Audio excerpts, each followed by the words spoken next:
大家好，我是九哥，出大事了，咱们先看视频。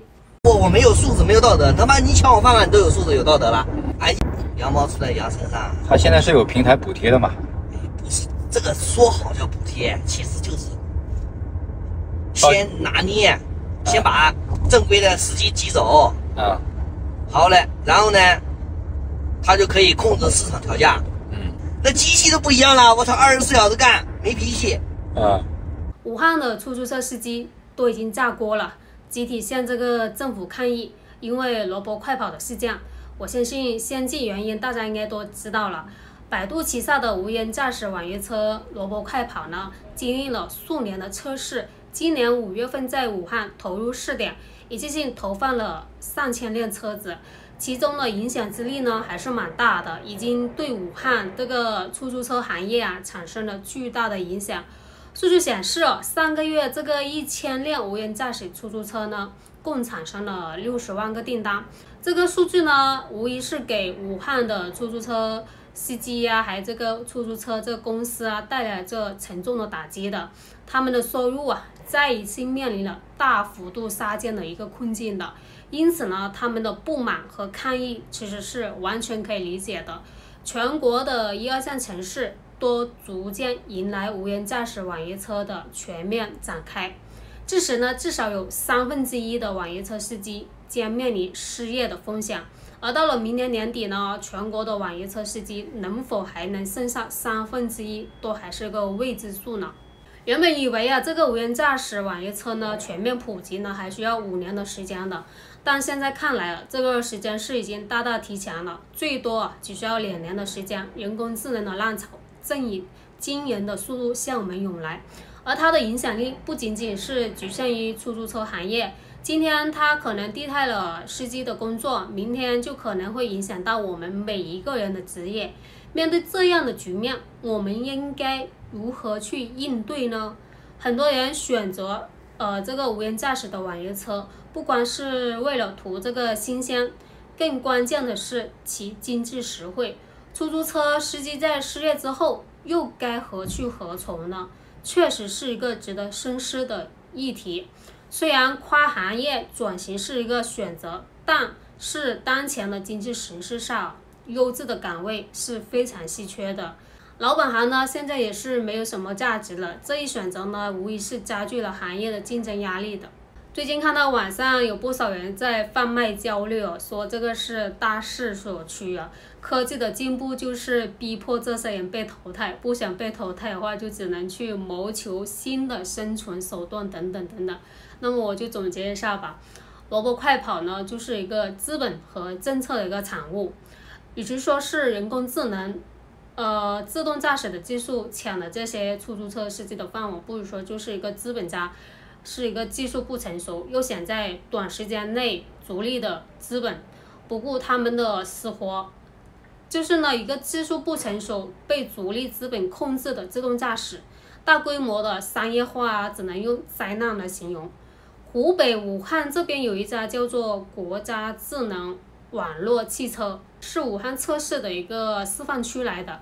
首先从技术上来说，它完全是基于激光雷达实现的是固定场景内的一个自动学习，也就是说在某一段路上你让它练习个1万遍，通过数据学习就学会了这种自动驾驶方式。换一段路它可能就没有这么智能了，比如说你来广州跑这些什么城中村山卡卡的这些山路的话，可能这个自动驾驶这个车子就行不通，它只能跑的就是那些平坦的大马路了。这个就跟特斯拉的 FSD 虽然都是叫自动驾驶但完全从底层呢就是不是一样的一个产物了。大家可以去了解一下。L3和 L4级别的自动驾驶呢，根本就不是一个东西。其次呢，很多人说它如何便宜，问题是如果它很贵的话，根本就不会有人去做，除了这个厂商去做它的人不图它的便宜。当年滴滴快递也是很便宜的嘛，可是现在呢，如果现在让它把出租车司机都弄失业了，等到它变成了20-30块这个一单的时候呢，你做还是不做？首先，这是一个全新的一个商业模式嘛，不仅是在我们国家，在全世界大家都可以看得到的。表面上是省掉了一个司机嘛，但是呢，会滋生很多问题。一旦有事故出现啊，真的是能降低成本吗？可以说啊，只能走一步看一步。我以为酒呢是一口一口喝的，路呢是一步一步走的。我觉得更可笑的是，科学技术进步的前提，它就是必然要用规模效应把钱收回来。唯一的价值就是给这个汽车制造商啊和投资的一个资本创造了价值。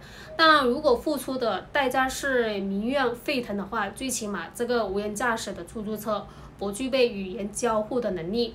举个例子啊，你开到了一半，但是它占用的可能是公共交通的资源啊。这2天陆陆续续都看到了有一些新闻报道，都要开始铺这个无人驾驶的出租车嘛。一旦进入市中心，就完全不敢去想象了。也许像武汉这种抵制只是一个开始吧。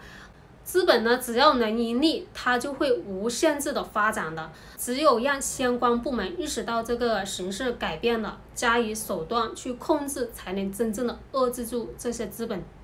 为什么武汉无人驾驶的出租车的消息传开之后呢，被社会广泛的关注呢？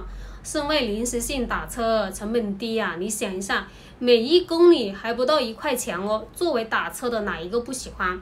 换做我们任何一个普通人呢，都会喜欢的。不然的话，在试运行期间呢，短短1个月就能有300多万的一个订单，那愁的是谁呢？自然是出租车司机啊，还有出租车的家庭啊。不要小看这么一个小团体啊。其实平时在路上看不到很多这个多少人是吧？但实际上呢，一个城市里面几十万的这个出租车还是有的，只不过是平时我们看不到而已。是因为他们穿梭在各个服务的路线上。就这个出租车行业，如果说驾驶员都要丢掉工作的话，这将面临着几十万人和背后甚至上百万的家庭都将彻彻底底的没有了这个经济来源。这种趋势呢，如果要是推广到全国的话，那想必啊是一个铺天盖地的失业潮。我记得马云曾经说过一段这样的话，是让天下没有难做的生意，但不能去抢老百姓的生意。做企业的目的就是为国为民为老百姓谋福利嘛，而不是逼着我们这些普通老百姓无路可走的。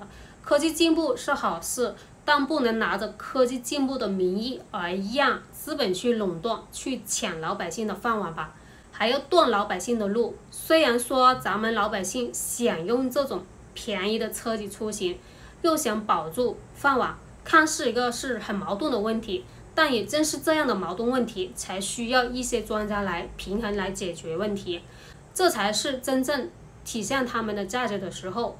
这也正是他们的作用，而不是让这些人去激化矛盾。对此你们觉得是这样子吗？欢迎大家留言。好，今天的影片分享到这里，我们下期再见，拜拜。